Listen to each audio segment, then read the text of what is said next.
இன்றைய தேவார்த்தை லூக்கா 1ஆம் அதிகாரம் 14ஆம் வசனம்.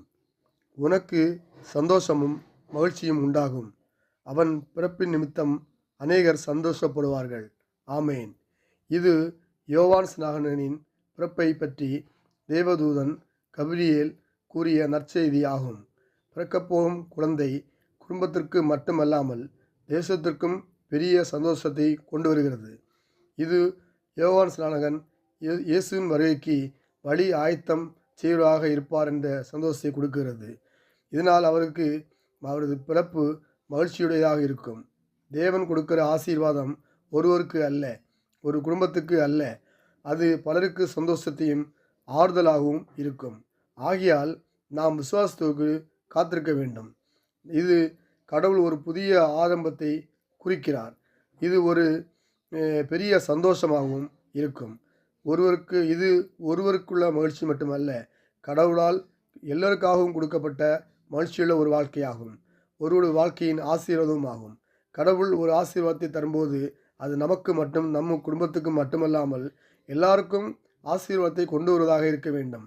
இது நம் வாழ்விலும் ஆசீர்வாதத்தை கொண்டு வர வேண்டும். கடவுளால் அருளக்கப்பட்ட ஒரு ஆசீர்வாதம் நமக்கு மட்டுமல்ல, நம்மூலமாய் மற்றவர்களுக்கும் ஆசீர்வாதத்தை கொண்டு வர வேண்டும். ஆகையால் நாம் விசுவாசத்தோடு காத்திருக்க வேண்டும். விசுவாசம் வெற்றியை தரும். விசுவாசிகளுக்கு எல்லாம் கூடும். நாம் ஒவ்வொருவருடைய வாழ்க்கையிலும் கர்த்தர் அதிசயங்களை செய்வார்.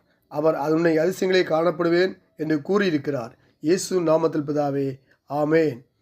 அன்பும் கிருபையும் இருந்த பரம தகப்பனே, இந்த புதிய நாளை காண கிருபை செய்தபடியால் நமக்கு ஸ்தோத்திரம் செலுத்துகிறோம். இந்த நாளை எங்களுக்கு ஆசீர்வதித்து தரும்படியாக ஜெபிக்கிறோம். ஆண்டவரே, இந்த நாளையும் உங்களுடைய வசனங்களை கேட்டு தியானிக்கிற ஜெபிக்கிற உங்களுடைய பிள்ளைகள் ஒவ்வொருவரையும் கர்த்தர் ஆசீர்வதிக்கும்படியாக ஜெபிக்கிறோம். கர்த்தாவே, ஊழியக்காலையும் அவள் குடும்பங்களையும் அவள் ஊடகங்களையும் கர்த்தர் ஆசீர்வதிக்கும்படியாக ஜெபிக்கிறோம். ஆண்டவரே, இந்த வெயில் காலங்களில் உஷ்ணங்களால் யாருக்கும் எந்த பலவீனம் வராதபடிக்கு கர்த்தர் ஒவ்வொரு மக்களையும் பாதுகாத்துக் கொள்ளும்படியாக ஜெபிக்கிறோம்.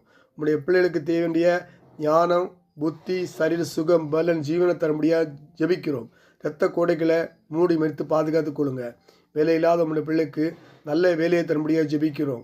வியாபாரம் செய்கிற உங்கள் பிள்ளைகளுக்கு நல்ல வியாபாரத்தை கொடுக்க முடியாது ஜெபிக்கிறோம். ஆண்டவரே, இந்த நாளையும் யார் யார் 10th ரிசல்ட் வருது கர்த்தாவே, நல்ல மதிப்பெண் வாங்க கர்த்தர் கிருபை செய்யுங்க. ஆண்டவரே, படிக்கிற பிள்ளைக்கு நல்ல ஃபீஸ் கட்ட தேவையான பண உதவிகளை தந்து ஆசீர்வதிக்க முடியாது ஜெபிக்கிறோம். இதனால் பரத்திலிருந்து ஒத்தாசையை நீர் உங்களுடைய பிள்ளைக்கு அனுப்ப முடியாது ஜெபிக்கிறேன். இந்த நாள் முழுவதும் ஆசீர்வதிங்க, பாதுகாத்துக் கொள்ளுங்க, தேவைகளை சந்திங்க, இரத்த கோட்டைகளை மூடி மது பாதுகாத்துக் கொள்ளுங்க. துதிக்க நம்ம யாவமுக்கே செலுத்துகிறோம். இயேசு நல்ல பிதாவே, ஆமேன், ஆமேன், ஆமேன்.